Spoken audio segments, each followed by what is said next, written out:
Class, welcome to Ganit की पाठशाला. Today we will see our chapter number 3, pair of linear equation in two variable. So पहले हम इस chapter का मतलब समझते हैं कि इतना बड़ा जो नेम है इसका मतलब क्या है. तो इसमें यह है pair of linear equation, यानी कि सबसे पहले हमें समझना पड़ेगा कि equation क्या होती है. तो मैंने आपको बताया था कि algebraic expression के अगर equal में हम कोई भी दूसरा algebraic expression लिख दें या कोई भी constant लिख दें तो वो क्या बन जाती है, आपकी एक इक्वेशन बन जाती है. लाइक मैंने यहाँ पे एक पोलिनोमियल लिखा है, या इसको हम कह सकते हैं कि एक एल्जेब्रिक एक्सप्रेशन लिखा है. इसके इक्वल में मैंने एक दूसरा एल्जेब्रिक एक्सप्रेशन लिख दूँ तो वो भी क्या हो जाएगी, ये क्या है, पूरी एक इक्वेशन है. अगर मैंने इसके इक्वल में कांस्टेंट टर्म लिख दी है वो भी क्या है, एक इक्वेशन है. तो ये एक इक्वेशन को रिप्रेजेंट करती है जिसमें आपका वेरिएबल क्या है, एक्स है. ओके, तो ये वन वेरिएबल की आपकी एक इक्वेशन है. नाउ अगर मैं आप ये लिखती हूँ 4x5 plus 9y plus 2 equal to 3y, तो इसमें आपके दो वेरिएबल यूज़ हो रहे हैं, तो ये दो वेरिएबल की एक इक्वेशन है. ओके, तो इक्वेशन इज़, आप अगर किसी भी अलजेब्रिक एक्सप्रेशन के इक्वल में कोई अलजेब्रिक एक्सप्रेशन या कांस्टेंट टर्म लिख देते हैं तो वो क्या बन जाती है, आपकी इक्वेशन बन जाती है. अब यहाँ पे देखिए कि लीनियर का मतलब क्या है. लीनियर का मतलब ये है, जैसे मैंने आपको यहाँ पे एग्जांपल दिया तो यहाँ पे वेरिएबल की पावर कितनी है, 3 है. तो अगर इसकी वेरिएबल की पावर जो आपकी ज़्यादा होती है 1 से, तो वो आपकी इक्वेशन लीनियर नहीं होती है. जो वो क्या होती है वो हम हायर स्टडीज़ में पढ़ेंगे. लेकिन लीनियर का मतलब ये है कि जिन इक्वेशंस में वेरिएबल की पावर क्या हो, 1 हो. ओके, जैसे कि मैंने यहाँ पे एग्जांपल लिखा है 3x plus 4y plus 9 equal to 0. तो ये क्या है, एक इक्वेशन है और यहाँ पे वेरिएबल की पावर क्या है, आपकी 1 है. x की पावर क्या है, 1 है. y की पावर क्या है, 1 है. तो यहाँ पे ये जो जिसमें वेरिएबल की हाईएस्ट पावर 1 होती है तो वो क्या होती है, आपकी लीनियर इक्वेशन. ओके, तो यहाँ पे पेयर ऑफ लीनियर इक्वेशन मतलब क्या हुआ कि पेयर मीन्स होता है 2. तो यहाँ पे क्या है, दो आपकी इक्वेशंस हैं, लीनियर इक्वेशंस हैं, जिनको हम बोलेंगे pair of linear equation.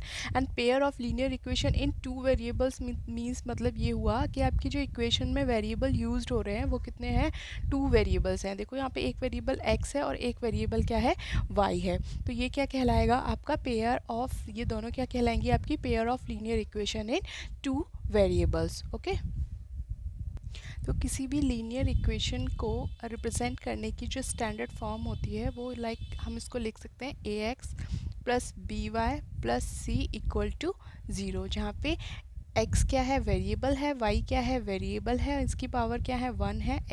x का कॉफिशिएंट क्या है, a, ये कोई कांस्टेंट होगा, नंबर होगा. y की पावर क्या है, 1 है, इसका कॉफिशिएंट है b, b भी कोई नंबर होगा. और c क्या है, एक कांस्टेंट है. जो वेरिएबल से फ्री होते हैं नंबर्स वो क्या होते हैं, आपके कांस्टेंट होते हैं. तो ये आपका एक जर्नल फॉर्म है किसी भी linear equation of two variable को रिप्रेजेंट करने की. अगर हमें linear equation of two variables represent करनी है, टू आपकी लीनियर इक्वेशन को रिप्रेजेंट करना है, तो हम इसको कैसे रिप्रेजेंट कर सकते हैं, like a1x plus b1y plus c1 equal to 0 and a2x plus b2y plus c2 equal to 0. तो ये pair of linear equations of two variables को हम बोल सकते हैं कि ये सिस्टम फॉर्म कर रहे हैं किसका, simultaneously linear equation of two variables. Like अगर हम एग्जांपल ले लें 3x plus 9y plus 2 equal to 0 and 4x plus 2y plus 3 equal to 0, तो इसको हम बोल सकते हैं system of simultaneous linear equation in two variables. और भी हम वेरिएबल्स यूज़ कर सकते हैं, like 3u plus 5bv plus 6 equal to 0, 2u plus 9v plus 3 equal to 0. Okay, and 1 upon x plus 3 upon y minus 1 equal to 0, 2 upon x plus 5 upon 5 upon y plus 2 equal to 0. तो ये सारे की सारे क्या हैं, आपके system of simultaneous linear equation है two variables. देखो अब मैंने यहाँ पे टू टाइप्स की लीनियर इक्वेशंस लिखी हैं. ये तो आपकी जो होती हैं एक इस फॉर्म में लिखी हैं, और आपकी एक यहाँ पे वेरिएबल क्या है, आपका डिनोमिनेटर में है. तो इसमें ये जो इस टाइप की जो इक्वेशंस होती हैं, हम एक तो ये वाली इक्वेशंस पढ़ेंगे जिनको बोला जाएगा equation of a straight line, और एक इस टाइप की इक्वेशंस पढ़ेंगे जिनको हम क्या करेंगे, ये आपकी नॉर्मल फॉर्म में अभी नहीं दी गई हैं, इनको हम नॉर्मल फॉर्म में कन्वर्ट करेंगे, यानी कि जो आपकी रिड्यूस की जा सकती हैं पेयर ऑफ लीनियर इक्वेशन में। ओके, ये आपकी पेयर ऑफ लीनियर इक्वेशन यानी स्ट्रेट लाइन आपको गिवन है, और ये क्या है, आपकी वो इक्वेशन है जिनको आप जो रिड्यूसेबल हैं आपकी लीनियर फॉर्म में। ओके, तो ये दो टाइप की इक्वेशंस हम इस चैप्टर में पढ़ेंगे। इसको हम कैसे सॉल्व करते हैं और इनको हम रिड्यूस करके इन इक्वेशन को सॉल्व करेंगे। अब इस इक्वेशन को सॉल्व करने का क्या मतलब होता है? इक्वेशन को सॉल्व करने का मतलब होता है कि आप x और y की वैल्यू निकाल रहे हैं। ओके, मीन्स जो सॉल्यूशन का मतलब x एंड y की वैल्यू निकालना है, तो इसको निकालने के लिए जब आपके पास pair of linear equations two variable given है, तो आपको कम से कम टू इक्वेशंस दी जाएंगी उन वेरिएबल्स की वैल्यू निकालने के लिए। If there are two variables then at least two equations you require to solve the equations. So to find the value of both x and y, you have to use both the equations. So there are many methods by which you can find the value of x and y. Okay, तो x and y की जो value निकालना ही क्या कहलाता है, solution of the equation कहलाता है। तो हम इस चैप्टर में ये सीखेंगे कि इक्वेशंस को सॉल्व कैसे करते हैं, कैसे उसका सोल्यूशन फाइंड किया जाता है, और x एंड y की वैल्यू आपकी क्या आती हैं। ओके, तो आपको जैसे मैंने ये बताया कि ये क्या रिप्रेजेंट कर रही हैं, एक लाइन की इक्वेशन को रिप्रेजेंट कर रही हैं। ओके, तो वो लाइन क्या हो सकती हैं आपकी, अभी हम इसको और थोड़ा सा डीप पढ़ेंगे। तो वो लाइन कैसी हो सकती हैं, अगर आप इसको ग्राफिकली ड्रॉ करें तो लाइन या तो आपको क्या कर रही होंगी, एक दूसरे को वो कट कर रही होंगी, या फिर क्या होंगी, वो अगर उसको ग्राफिकली ड्रॉ करें तो वो एक दूसरे को कभी कट नहीं करेंगी, यानी कि वो पैरेलल होंगी, और या फिर वो क्या होंगी, एक दूसरे के ऊपर कोइंसाइड कर रही होंगी। ओके, तो ये तीन पॉसिबल केसेस आपके हो सकते हैं दो लाइंस के लिए। अगर ये भी एक लाइन की इक्वेशन है, ये भी लाइन की इक्वेशन है, तो इन दोनों के सोल्यूशन का मतलब है कि ये जिस पॉइंट पे आपकी कट कर रही हैं, उस पॉइंट में जो आपकी x और y की जो वैल्यू होगी वो आपको फाइंड करनी है। तो अब जब दो लाइन है, तो दो लाइन आपके क्या क्या तीन ही कंडीशंस आपकी पॉसिबल हो सकती हैं, या तो वो एक दूसरे को इंटरसेक्ट करेंगी, या वो एक दूसरे को कभी इंटरसेक्ट नहीं करेंगी, या फिर वो क्या कर रही होंगी, एक दूसरे को ओवरलैप कर रही होंगी। ओके, तो इसके बेसिस पे हम बता सकते हैं कि ये जो साइमल्टेनियसली लीनियर इक्वेशंस के सॉल्यूशन आएंगे, तो या तो वो कंसिस्टेंट होंगे या फिर वो क्या होंगे, अनकंसिस्टेंट होंगे। लाइक इनकंसिस्टेंट मीन्स यानी कि अगर उनके जो सोल्यूशन आता है वो एटलीस्ट वन सोल्यूशन आता है, तो वो जो system of simultaneously linear equation क्या कहलाएगा कि ये कंसिस्टेंट सिस्टम है। ओके, और अगर उनका जो सोल्यूशन आता है उसका कोई सोल्यूशन नहीं होता है, तो वो इनकंसिस्टेंट सिस्टम होगा। लाइक जैसे मैंने आपको बताया पीछे कि तीन केसेस पॉसिबल हैं कि या तो वो एक दूसरे को कट करेंगी, जब वो एक दूसरे को कट करेंगी तो इस पे जो वैल्यू आएगी, जो इनके इंटरसेक्टिंग पॉइंट होगा, उसकी जो x और y की वैल्यू होगी वही क्या होगी, उसका सोल्यूशन होगा। तो अगर वो एक दूसरे को कट कर रहे हैं तो एटलीस्ट वन सोल्यूशन तो आएगा ही आएगा। इसके अलावा अगर वो एक दूसरे को ओवरलैप कर रही हैं तो भी क्या आएंगे आपके, एक नहीं बहुत सारे सोल्यूशन आएंगे, क्योंकि हर पॉइंट पे x और y दोनों आपके क्या होंगे, दोनों लाइन के वही सेम पॉइंट मिलेंगे आपको x, y के। ठीक है, क्योंकि हर पॉइंट पे दोनों ही आपकी लाइन लाई कर रही हैं, तो यहाँ पे भी आपको बहुत सारे सोल्यूशन मिलेंगे। तो कम से कम अगर एक वैल्यू हम x और y की फाइंड कर सकते हैं, तो वो क्या कहलाता है, आपका कंसिस्टेंट। और जब आप कोई भी वैल्यू फाइंड नहीं कर सकते हैं, तो उसको क्या बोला जाता है, has no solution. Has no solution मतलब कि जो आपकी जो दोनों लाइन आपको गिवन है वो कभी क्या कर रही होंगी, कट कर ही नहीं रही होंगी एक दूसरे को। दैट्स मीन कि उनका कोई सोल्यूशन नहीं है। सोल्यूशन नहीं है मतलब x और y की ऐसी कोई वैल्यू नहीं है जो इस दोनों लाइन में कॉमन हो। ओके, सोल्यूशन का मतलब ये है कि आपने जो वो लाइन को सॉल्व किया, लीनियर इक्वेशन को सॉल्व किया, तो जो आपकी x और y की वैल्यू आई वो उन दोनों इक्वेशंस को सेटिस्फाई करना चाहिए। ओके, तो उसको सॉल्व करने के हमारे पास बहुत सारे मेथड होते हैं। तो सॉल्व करने के बाद अगर हमारे पास x और y की कोई एक भी वैल्यू ऐसी आ जाती है जो क्या करे, उन दोनों इक्वेशन को सेटिस्फाई कर रही होगी, दैट्स मीन या तो वो क्या होगा, सिस्टम कंसिस्टेंट होगा। और अगर हमारे पास कोई भी वैल्यू ऐसी नहीं आती है जो दोनों x और y की ऐसी कोई भी वैल्यू नहीं आती है जो दोनों इक्वेशन को सेटिस्फाई करेगा, तो वो क्या होगा, आपका इनकंसिस्टेंट सिस्टम होगा। यानी कंसिस्टेंट सिस्टम में कौन कौन से केसेस आ सकते हैं कि आपकी या तो लाइन इंटरसेक्ट कर रही होंगी या क्या कर रही होंगी, एक दूसरे को ओवरलैप कर रही होंगी। बट इनकंसिस्टेंट सिस्टम में क्या हो रहा होगा, नो सोल्यूशन मीन्स वो लाइन कभी एक दूसरे को कट नहीं कर रही होंगी, वो लाइन क्या होंगी, आपकी पैरेलल होंगी। So here is the mind map of the chapter linear equation in two variables। तो वो किस टाइप की होती हैं आपकी, a1x plus b1y plus c1 equal to 0, a2x plus b2y plus c2 equal to 0। आपके पास दो इक्वेशन गिवन होंगी इस फॉर्म में, जहाँ पे x एंड y की दोनों की वेरिएबल्स की जो पावर होगी वो क्या होगी, 1 होगी। x का कॉफिशिएंट हो नॉन ज़ीरो कॉफिशिएंट होगा एंड y का भी क्या होगा, नॉन ज़ीरो कॉफिशिएंट होगा। ओके, और यहाँ पे आप टू टाइप्स की इक्वेशंस पढ़ेंगे, equation of a straight line and equation reducible to a pair of linear equation. इसका क्या मतलब है, equation of a straight line, like अगर आपकी इक्वेशन इस फॉर्म में डायरेक्ट दी हुई है ax plus B Y plus C equal to 0, तो इसको सॉल्व करने का मतलब ये है कि आप क्या निकाल रहे हैं, सोल्यूशन ऑफ एक्स वाई, यानी x एंड y की वैल्यू निकाल रहे हैं आप, जब आप बोलेंगे कि आप इस इक्वेशन को सॉल्व कर रहे हैं। और वो एक्स वाई क्या होंगे, अगर हम इस इक्वेशन को लीनियर इक्वेशन का ग्राफ ड्रॉ करें, तो क्योंकि एक लीनियर इक्वेशन है तो ये एक लाइन को रिप्रेजेंट करेगा। ये लाइन क्या होगी आपकी, A X plus B Y plus C equal to 0। Okay, तो ये लाइन को रिप्रेजेंट करेगा और इसमें सोल्यूशन निकालने का मतलब ये है कि हम एक्स एंड वाई की वैल्यू निकाल रहे हैं और ये एक्स एंड वाई क्या होंगे, आपके इस लाइन पर लाई कर रहे होंगे। ओके, तो एक्स वाई वो पॉइंट्स होंगे जो क्या करेंगे, इस स्ट्रेट लाइन पर लाई करेंगे। ओके, नेक्स्ट है आपकी equation reducible to a pair of linear equation.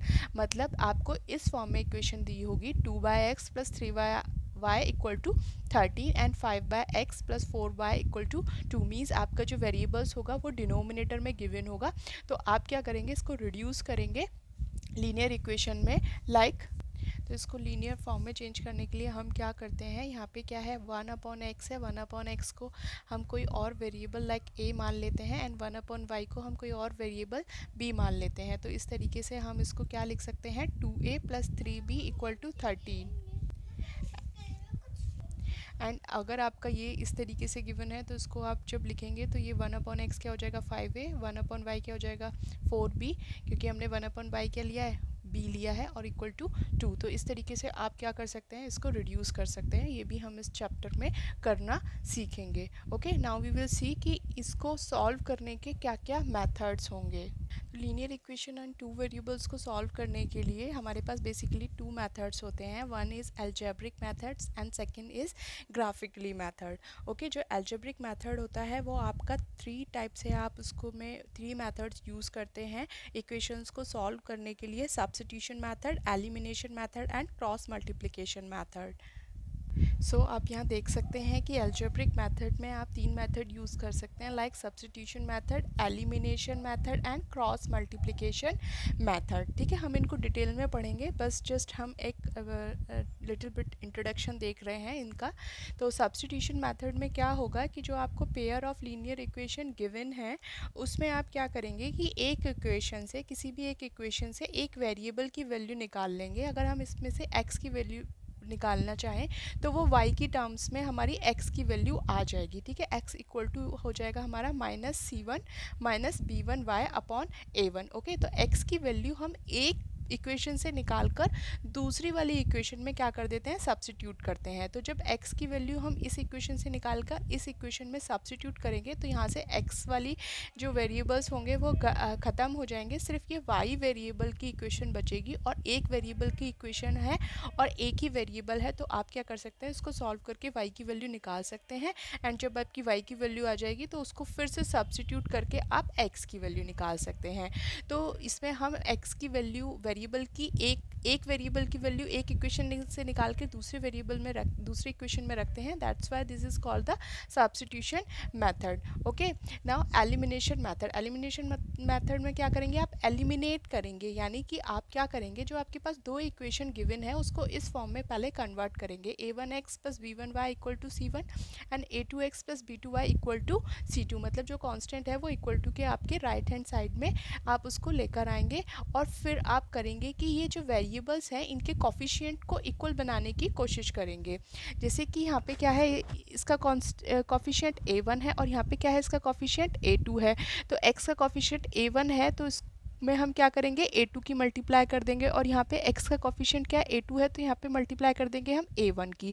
तो इस पूरी इक्वेशन में हम किसकी मल्टीप्लाई करेंगे, A2 की, और इस पूरी इक्वेशन में हम मल्टीप्लाई करेंगे A1 की, ताकि x के जो कोफिशिएंट हो जाएं वो क्या हो जाएं, आपके इक्वल हो जाए। तो जब इक्वल हो जाएंगे तो हम इन दोनों इक्वेशन को क्या करेंगे, सब्सट्रैक्ट कर देंगे, जिससे ये वाली टर्म क्या हो जाएंगी, कैंसिल आउट हो जाएंगी, और आपके पास सिर्फ y वेरिएबल बचेगा।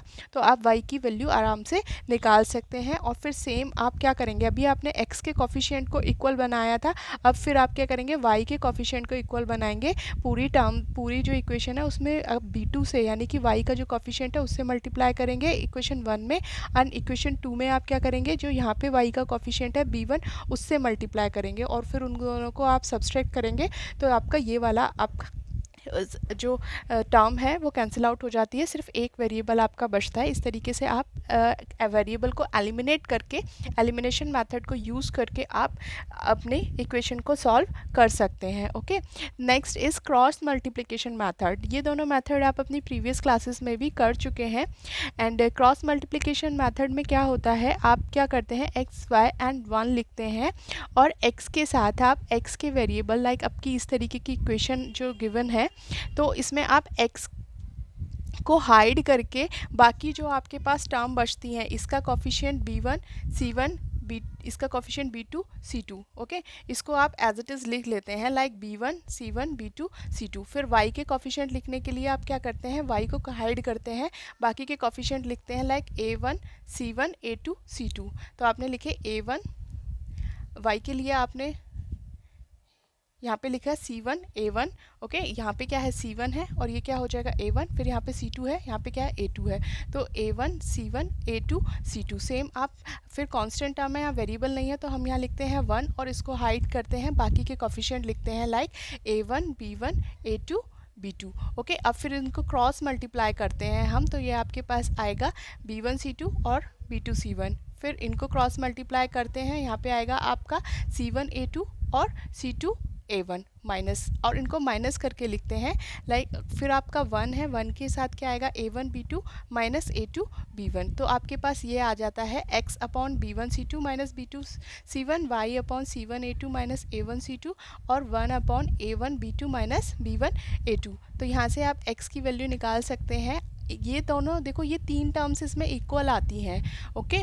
तो तीन टर्म्स इक्वल हैं, तो पहले हम इस वाली टर्म और इस वाली टर्म को लेकर क्या करते हैं, x की वैल्यू फाइंड करते हैं, क्योंकि ये क्या है आपके 1 अपॉन इसके इक्वल है, तो यहाँ पे a की वेरिएबल है, तो x की वैल्यू क्या हो जाएगी, इस वाली टर्म को आप इधर लेके जाएंगे तो ये हो जाएगी आपकी b1 c2 minus b2 c1 upon this. Same अगर y और इन दोनों वाली टर्म्स को आप इक्वल रखेंगे तो y की वैल्यू क्या हो जाएगी, ये वाली टर्म आपकी ऊपर चली जाएगी, नीचे आपकी ये वाली टर्म रहेगी, तो y की वैल्यू आपकी ये आ जाएगी। तो इस तरीके से हम यूज़ करते हैं अपने अलजेब्रिक मेथड्स को, जिसमें आपके substitution method, elimination method and cross multiplication method आते हैं। We will see these methods in detail during the exercise, okay। Now graphical method में क्या होगा, जो आपको इक्वेशंस गिवन हैं इसमें आप इनके कोफिशिएंट्स देखेंगे, like a1 b1 c1 a2 b2 c2। आप इनका रेशियो निकालेंगे a1 upon a2 b1 upon b2 c1 upon c2। तो आपकी अगर a1 upon a2 is not equal to b1 upon b2 आया, मतलब a1 और a2 का अगर आपने रेशियो निकाला वो आपके b1 अपॉन b2 के रेशियो के इक्वल नहीं है, तो आप कह सकते हैं कि ये जो होंगी लाइन क्या होंगी, इंटरसेक्टिंग लाइन होंगी। इंटरसेक्टिंग लाइन मतलब जो एक दूसरे को काट रही होंगी, ओके। और जब एक दूसरे को काट रही हैं, यानी कि एक पॉइंट पे काट रही हैं, तो सोल्यूशन भी कितना हो जाएगा आपका, 1 सोल्यूशन हो जाएगा, ओके। और अगर आपने इनका जो रेशियो निकाला, अब अगर ये a1 अपॉन a2 और is not equal to b1 upon b2 आ गया, तो आप पहले ही बोल दो क्योंकि इंटरसेक्टिंग लाइन है। अगर ये दोनों इक्वल आ गए, ठीक है, तो आप चेक करेंगे फिर c1 अपॉन c2 को। तो a1 अपॉन a2 अगर b1 अपॉन b2 के इक्वल आ गया, तो आप चेक करेंगे कि क्या ये c1 अपॉन c2 के इक्वल है।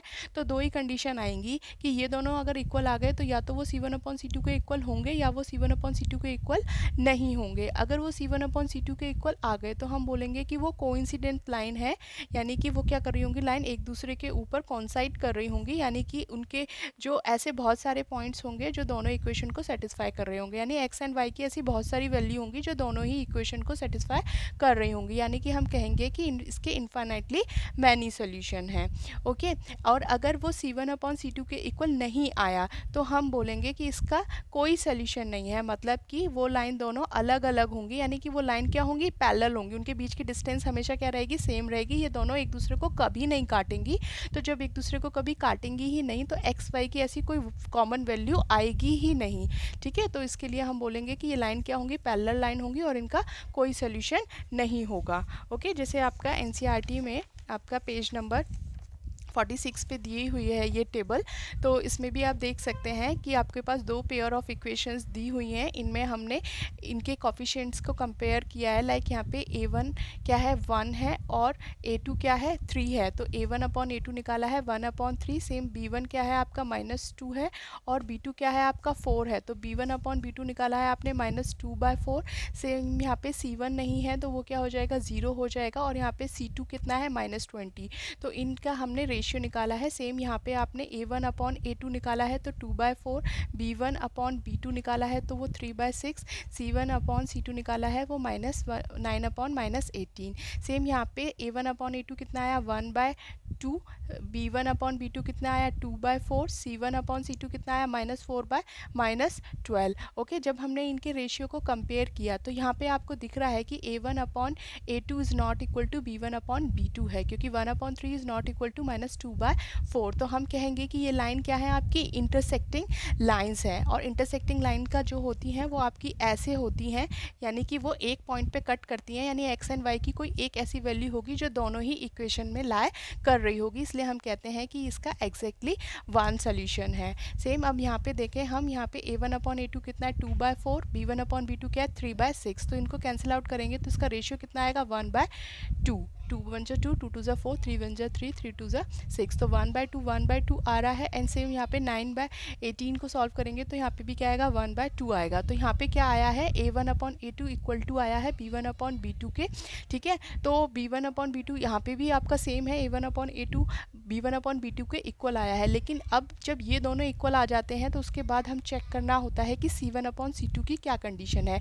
अगर ये दोनों इक्वल आ गए और उसके बाद c1/c2 लाइक 9/18 भी क्या है, 1/2 के बराबर है, वो तीनों ये c1/c2 के इक्वल आ गया, तो आप इसको क्या बोलेंगे कि ये कोइंसिडेंट लाइन है, यानी कि ये लाइन एक दूसरे के ऊपर इस तरीके से कोइंसाइड कर रही होंगी, यानी कि यहाँ पे बहुत सारे ऐसे पॉइंट होंगे जो दोनों ही इक्वेशन में लाई कर रहे होंगे, जिसके लिए हम इसको क्या बोलेंगे कि ये कोइंसिडेंट लाइन है, और इसके बहुत सारे सोल्यूशन है, यानी इन्फाइनाइटली मैनी सोल्यूशंस इसमें एग्जिस्ट करेंगे। और अगर आपका ये c1/c2 के इक्वल नहीं आया, लाइक यहाँ पे भी 1/2 है और इसको भी कैंसिल आउट करेंगे तो 1/2 आएगा, लेकिन ये आपके 1/2 के इक्वल नहीं है, तो हम कहेंगे कि ये क्या है, आपकी पैरेलल लाइंस हैं। लाइक इनके बीच में जो डिस्टेंस रहेगी वो हमेशा कांस्टेंट रहेगी और इनका कोई भी सोल्यूशन एग्जिस्ट नहीं करेगा, क्योंकि जब दोनों लाइन एक दूसरे को इंटरसेक्ट करेंगी ही नहीं तो एक्स एंड वाई की कोई ऐसी कॉमन वैल्यू नहीं आएगी जो दोनों ही इक्वेशन को क्या कर रही होगी, सेटिस्फाई कर रही होगी। तो इस तरीके से हम इसके एल्जेब्रिक मेथड से इसको सॉल्व करते हैं। तो यहाँ से आप देख सकते हैं कि इसका जो माइंड मैप है वो ये है कि लीनियर इक्वेशन आपको इस तरीके से गिवन होंगी, इक्वेशन ऑफ स्ट्रेट लाइन आपकी इस तरीके से होती है, और आपको दो फॉर्म की इक्वेशन दी होंगी, जो आपकी सेकंड फॉर्म होगी वो आपकी रिड्यूसिबल होगी equation of pair of linear equation में। तो इसको आप इस तरीके से कन्वर्ट करके चेंज करके आप करेंगे। इनको सॉल्व करने के आपके तीन मेथड होते हैं। पहले बेसिकली आपके टू मेथड्स हैं, एक एल्जेब्रिक मेथड है, एक ग्राफिकल मेथड है। एल्जेब्रिक मेथड में आपके तीन मेथड यूज़ होते हैं, substitution method, elimination method and cross multiplication method. And graphical method में आपका जो होता है वो उसमें आप ये करते हैं कि इसके किस तरीके के सॉल्यूशंस होंगे और ये लाइन किस तरीके की होंगी। ओके, तो यहाँ से भी आपको पता चलेगा कि एक्स एंड वाई की जो वैल्यूज़ आ रही हैं वो कितनी आ रही हैं, कैसे आ रही हैं। ओके, सो ये आपका बेसिक इंट्रोडक्शन था pair of linear equation in two variables को। हम इसको नेक्स्ट क्लास में डिटेल में पढ़ेंगे। Okay, thank you class.